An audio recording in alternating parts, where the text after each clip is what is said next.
મારું નામ સુરાભાઈ ભરવાડ. અને કયા ગામથી આવો? ખંડેરા. તકલીફ શું હતી તમને?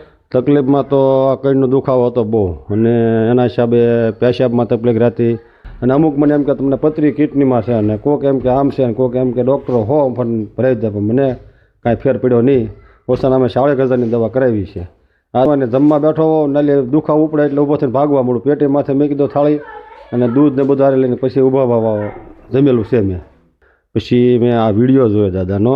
પછી વિડીયો જોયો ગયા આ શનિવારે ઓલા શનિવારે, તે મેં કાકા બોલ્યા દાદાને મનમાં પ્રાર્થના કરી કે દાદા મારો આ દુઃખ મટી જાય. તો હું આવી અને એક ચોકલેટનું પાકેટ અને 101 રૂપિયો અને એક શ્રીફળ અને અગરબત્તીનું પડીકું મેકીશ અને પગે લાગી જાય. પછી અમે 4-5 દિવસ ગયા એટલે મને બધું રેડે વખતે થઈ ગયું. પછી આ શનિવારે મને સવારે એમ થયું કે હાલો હું જઈ આવું જ તે. પછી આજ અહીંયા દાદાના પારે આવી ગયો. દાદાને ખાલી 150 રૂપિયામાં મને સારું થઈ ગયું. અને માહિતી તમને ક્યાંથી મળી? માહિતી મને આ વિડીયા તમારા જોયા અને પછી આમ શું દાદાની શ્રદ્ધા રાખી, દાદા મટાડી દે તો સારું. મેં કીધું હવે તો કંટાળી ગયા છે એવું થઈ ગયું હતું.